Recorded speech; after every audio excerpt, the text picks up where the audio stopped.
Bonjour à tous, alors voilà, on se retrouve dans une nouvelle petite vidéo où je vais principalement parler du problème bien sûr de sécheresse et des fortes chaleurs et comment je gère ça au potager. Il faut faire un peu le retour des choses que j'ai pu tester, expérimenter.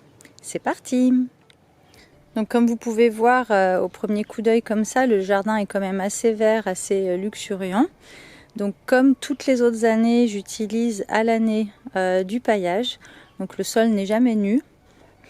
Ici par exemple les patates douces, je les laissais grimper avant.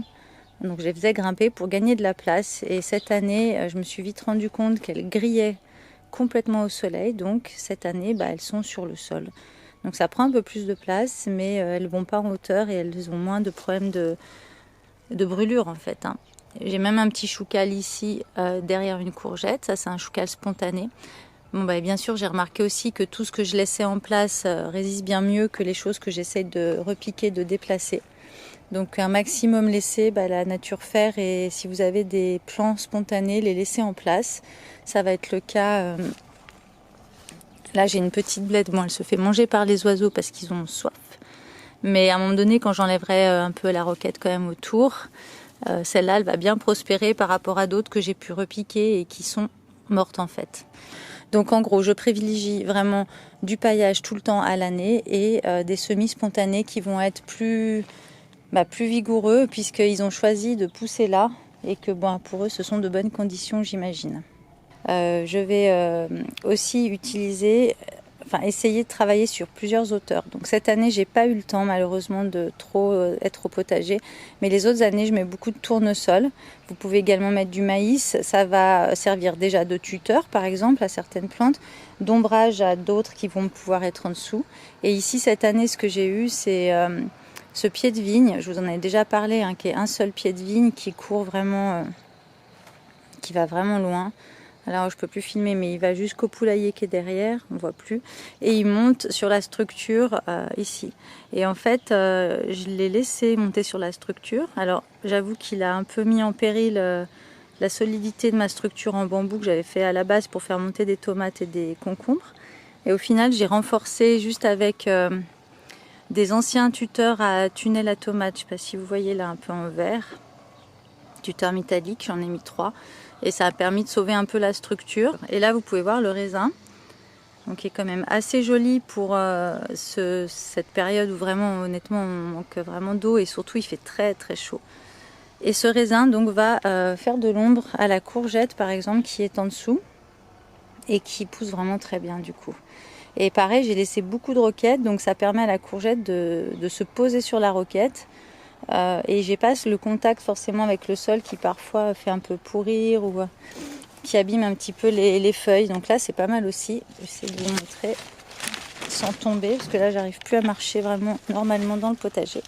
Ah oui, alors du coup les raisins ils peuvent être aussi vraiment moins jolis que ceux que je vous ai montrés tout à l'heure. Et là je pense que c'est alors pas tellement un manque d'eau, mais vraiment le problème de chaleur directement sur les fruits et le soleil qui va taper dessus. Ceux-là sont peut-être un peu plus au soleil. Et ensuite, ici, tous les concombres, moi, sont morts de soif parce que alors une autre chose que je fais, que je continue à faire, c'est d'arroser une seule fois par semaine. Donc j'arrose énormément, une seule fois par semaine. Énormément, pourquoi ? Parce qu'avec le paillage, il faut que ça puisse traverser. Et donc il faut absolument qu'il y ait une grande quantité d'eau qui puisse pénétrer à travers le paillage, puis ensuite arriver jusqu'aux racines et venir bien en profondeur pour que les racines aillent plutôt vers le bas, s'enfoncer dans le sol plutôt qu'à d'aller chercher de l'eau à la surface, ce qui les met vraiment en péril en période de sécheresse. Et puis d'un point de vue écologique, bien sûr.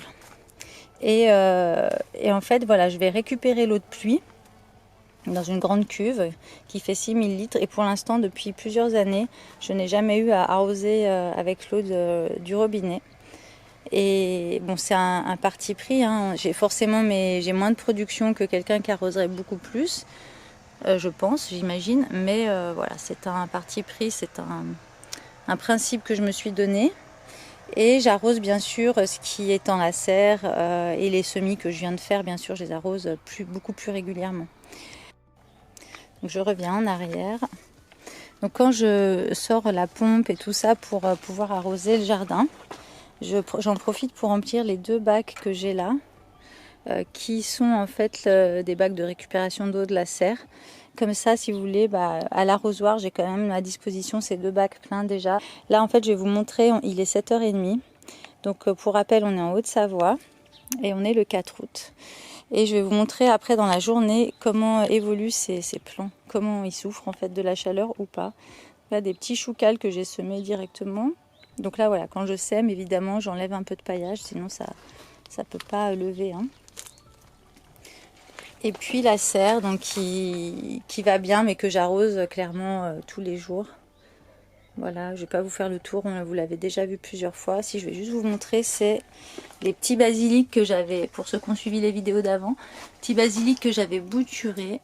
Alors, il y en a un ici qui est quand même joli, un autre là.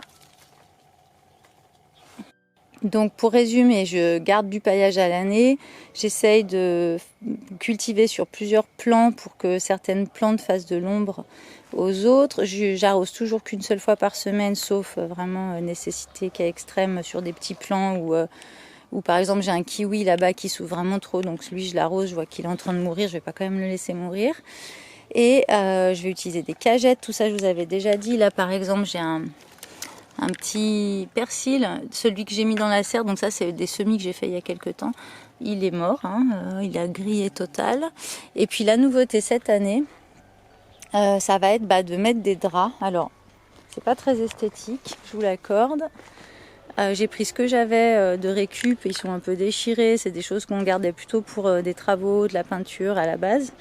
Ils sont propres, hein, mais ils n'ont pas de peinture dessus. Mais voilà, c'est vrai que c'est pas c'est particulier, pas très esthétique. Mais alors, je vais vous montrer dans la journée l'efficacité de ce système. Alors là, j'ai vraiment bricolé, ça veut dire que je me suis servi des tuteurs que j'avais sur place, que j'avais déjà mis pour mes tomates, pour tenir les draps. Pour l'instant, ils sont jamais tombés. Ça fait une petite semaine là que je les ai. Il y a quand même eu du vent et tout ça. Et bon, ça abîme pas du tout ce qu'il y a en dessous, même si ça tombe, je pense que c'est assez léger. Et ça fait vraiment de l'ombre, je fais vraiment comme je peux, en sachant que l'année prochaine, j'envisage de faire quelque chose de plus sérieux, de plus durable, de plus esthétique. Et en essayant d'utiliser de la récup, je suis en train de réfléchir.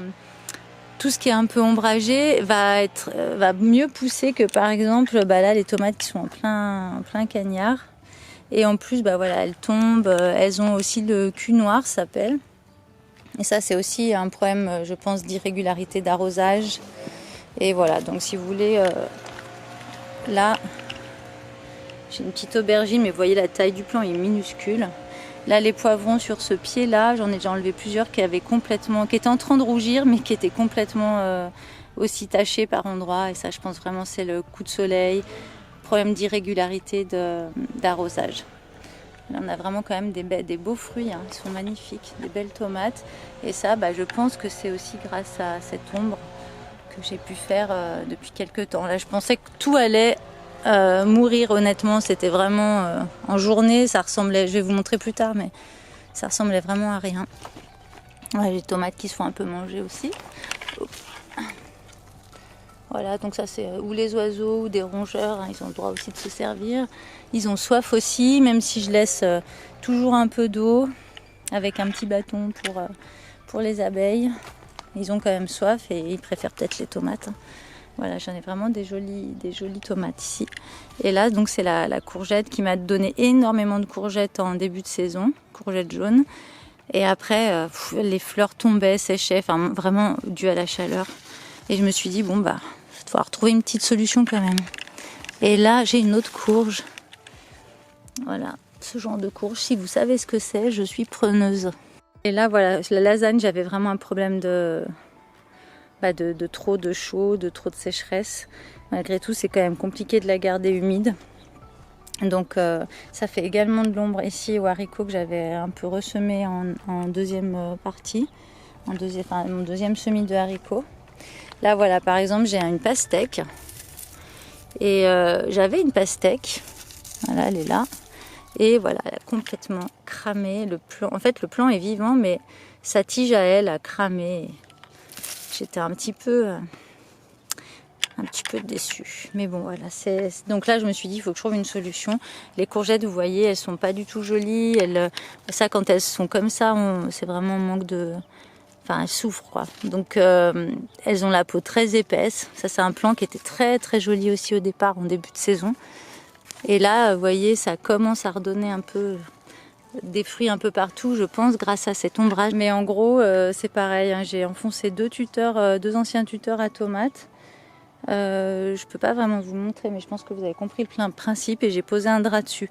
Si vous n'avez pas, vous pouvez aussi mettre 2 piquets, un fil, enfin une ficelle et mettre le drap par-dessus aussi. Faire un peu avec ce que vous avez. Voilà, j'ai prévenu les voisins parce qu'on est quand même en lotissement. Je dis ça va pas être très joli et ils sont très cool. Je me dis qu'ils s'en fichaient complètement tant que je pouvais faire un peu d'ombre parce que je leur donne de temps en temps aussi des légumes. Donc ils sont tout contents que je puisse continuer à avoir des légumes au jardin.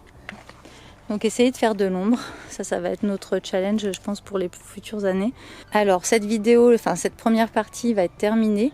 Pour ceux qui veulent un peu voir la suite, voilà, je vous laisse me suivre. Sinon, pour tout ce qui est ombrage et solutions par rapport à l'eau, pour ceux qui veulent s'arrêter là, je vous dis à bientôt. Et pour ceux qui veulent suivre un petit peu la suite de cette vidéo, je vais venir filmer le jardin à différents moments de la journée pour vous montrer un petit peu comment fonctionne ce système d'ombrage et ce que ça peut donner. Et là, notre amie Kali, ma amie-chien qui a maintenant 15 ans passés et qui souffre elle aussi beaucoup de la chaleur. Alors, je vous dis à tout à l'heure pour ceux qui veulent continuer. Donc là, il est midi et je vous montre juste les feuilles qui sont à l'ombre. Sous le drap là. Et de l'autre côté, donc là on est de l'autre côté du drap, ce qui n'est pas à l'ombre, vous voyez bien, on voit forcément bien la différence. Voilà, les courges, elles souffrent vraiment de cette chaleur. Et là on a les patates aussi, que vous avez vu ce matin, patates douces qui commencent vraiment aussi à... Et il est que midi. Hein. Là la courge qui était toute belle ce matin commence à un peu faire la tête. Et là, c'est la courgette qui est sous la vigne. Donc, les premières feuilles là, commencent déjà à mollir. Et on voit que le reste est quand même encore bien en forme. Mais je vous remontrerai un petit peu plus tard dans l'après-midi pour comparer. Et là, on est sur la lasagne. Alors, clairement, j'arrive pas à ombrager celle-ci. Il faudrait que je change de sens mes tuteurs. Mais en même temps, j'ai envie d'avoir de l'ombre sur les haricots. Parce que là, je suis vraiment à l'ombre et ils sont vraiment bien du coup. Je sais pas si on voit. Et la courgette verte, alors elle est vraiment bien là. Vous voyez les feuilles. Elle est vraiment super bien à l'ombre sous le drap. Donc l'idéal, ce serait d'avoir vraiment de l'ombre partout, au-dessus des courges en tout cas. Donc là, il est 16h et ça a à peu près la même tête qu'à midi. J'ai été voir dans la serre. Il fait toujours 42 degrés. Donc ici, vous voyez les images de celle qui n'a vraiment pas d'ombre. Pas du tout celle-là. Et celle avec la vigne. Celle-ci, pas d'ombre non plus, mais elle est plantée dans du compost. Donc on voit qu'elle résiste aussi beaucoup mieux. Et donc là, sous le drap, on voit vraiment que ça soulage les plants. Que ce soit les tomates ou les courges et courgettes. Et ici dans la lasagne c'est encore plus flagrant, elle est vraiment complètement à l'ombre et du coup les feuilles sont très fermes, enfin elles souffrent beaucoup moins de la chaleur bien sûr que celles qui sont au soleil. Et nous revoilà à 20h et là vous voyez c'est assez incroyable parce que tout est redevenu comme ce matin en fait. Les feuilles sont vraiment jolies, y compris les patates douces, le chou qui était vraiment tout mou, les feuilles toutes molles tout à l'heure. La courgette là qui souffrait, c'est elle qui a le plus souffert. Elle est impeccable là. Idem pour celle qui est sous la vigne. Voilà, vraiment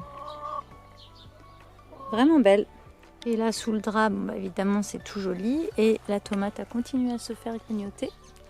Donc moi je les laisse en fait comme ça, je me dis au moins elles n'attaquent pas d'autres. Je pense que c'est des rongeurs ou peut-être des oiseaux. Et la dernière ici sous les draps qui est évidemment qui est restée impeccable, vu qu'elle n'a pas souffert aujourd'hui de la chaleur. Voilà, cette vidéo est maintenant terminée. J'espère qu'elle vous a plu. Et je vous dis à très vite pour une nouvelle vidéo sur la chaîne. À bientôt. Ciao.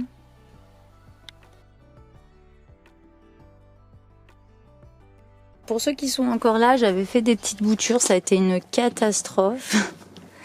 Donc vous voyez, je sais pas si j'arrose trop, mais les sauges sont toutes mortes. J'en ai refait une. Les choux sont en train de filer, les romarins sont tout noirs. Enfin voilà, je vous montre aussi hein, quand ça marche pas. De toute façon, j'ai pas mis de solution parce que là, évidemment, c'est un petit peu trop encaissé, donc ça va chercher la lumière et ça va filer. Mais en même temps, si je les mets sur le sol, j'ai les bestioles qui me les mangent. Donc j'ai pas trop mis de solution là. Et là, c'est pour vous montrer un peu quand ça marche pas aussi. Hein. Coriandre, j'ai repiqué quelques trucs que j'avais mis dans ces barquettes là. Mais j'ai vraiment rien et puis je pense que ça va rien donner. C'est vraiment pas joli. Et puis bah là, vous voyez, c'est typiquement la super barquette que j'ai fait dans la vidéo précédente qui fait vraiment pitié. Mais voilà, j'ai essayé plusieurs fois les semis d'automne, je n'y arrive pas. Ensuite, je voulais vous montrer ici, donc plutôt au jardin. J'ai laissé une ronce pousser dans le photinia. Je sais pas si vous voyez bien, mais là, du coup... J'ai beaucoup de mûres et ça c'est vraiment chouette. Donc les oiseaux se servent bien sûr. C'est des mûres sauvages qui ont vraiment un autre goût que les mûres sans épines là. Que d'ailleurs j'en ai pas vu la couleur de ces mûres là parce qu'elles se faisaient direct manger par les oiseaux. Et avec le manque d'eau, elles étaient vraiment pas jolies. Donc là j'ai laissé pousser cette ronce qui fait tout le tour. J'ai pris une branche dans la tête. Voilà. Et c'est blindé de mûres. Alors au niveau des fruitiers, je vous filme les poules en même temps que je papote. On n'a vraiment rien eu à part les cerises où il y a eu une grosse quantité. Tous les autres, on n'a pas eu de fruits ou alors les fruits sont tombés avant maturité. On a des pommes. Je vais voir ce que ça donne, mais il y en a beaucoup qui tombent. Mais tout ce qui est mirabelle, prunes, abricots. Qu'est-ce qu'on a d'autre? Les figues, les premières figues, on a un figuier qui fait en 2 fois. Elles étaient énormes, mais elles étaient dures, elles étaient pas bonnes franchement. Donc là, on a les figues quand même, on a des figues qui sont en route, mais on verra ce que ça donne selon la météo. Des pommes et des cerises. Après tout le reste, franchement, on n'a pas eu grand chose. Les poules, elles pondent plus non plus là avec cette chaleur. Je vais vous laisser sur ces images de notre super vieille poule réglisse qui a 10 ans. Cette vidéo est terminée, j'espère qu'elle vous a plu, j'espère que vous avez pu apprendre quand même 2 ou 3 choses ou en tout cas que ça vous a donné des pistes ou des idées ou ça vous a conforté dans les choix que vous faites peut-être déjà. Et puis écoutez, je vous dis à très vite, on se retrouve pour une prochaine vidéo très prochainement. J'espère que vos potagers vont bien et je vous dis à bientôt. Ciao!